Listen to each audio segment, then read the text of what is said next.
السلام عليكم ورحمة الله. النهاردة عندنا أكلة مصرية، رز بالشعرية وديك بلدي وطاجن خضار. ونبتدي على طول نشرح ليكو ازاي تعمل الطريقة دي بأسهل حاجة. عندنا خضار بتاعنا متقطع، كرفس وجزر وتوم وبصل وطماطم. وادي الخضار بتاعنا زي ما انتم شايفين، وادي الفراخ حطيناها في محلول ملح، هقولكوا على طريقته دلوقتي. وصلصة وتوم مبشور وبصل متقطع. تمام. وادي زي ما انتم شايفين بأسهل الطرق. ادي محلول الملح، عندنا ليمون وخل وملح فقط لا غير، وتتساب نص ساعة.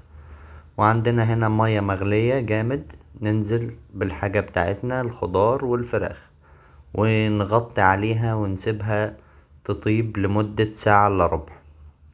بعد كده هنبتدي نعمل عندنا الصوص بتاعنا بتاع طاجن الخضار.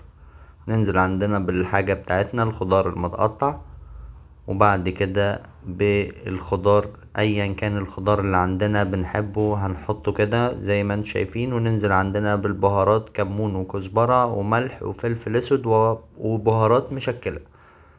بعد كده ننزل عندنا بعصير الطماطم، وبعد ما الشوربة بتاعة الديك تطيب ننزل بالشوربة في الصوص اللي عملناه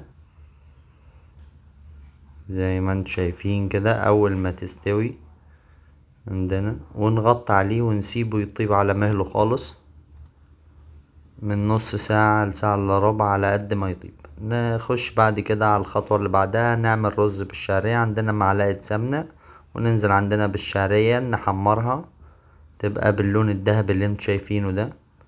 ننزل عندنا بورقتين ورق لوري عشان نطعم الرز. وبعد كده ننزل بالرز بتاعنا ونسخنه جامد، اهم حاجة مرحلة تسخين الرز.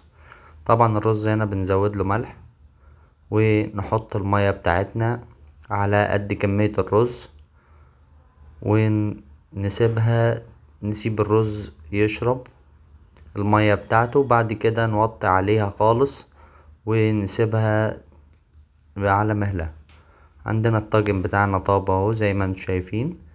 هنحط له قرنين فلفل كده وندخله الفرن، وبعد 10 دقايق بيطلع بالمنظر الجميل اللي انتوا شايفينه ده بأسهل طريقة. وعندنا الديك بتاعنا برضو بعد الطياب، مرحلة الطياب، اتحمر في زيت او زي ما تحب سمنة. وادي منظر الرز مفلفل وجميل، لازم توطي عليه جامد وانت بتطيبه. وادي الطاجن بتاعنا، يعني طعم ولا اروع.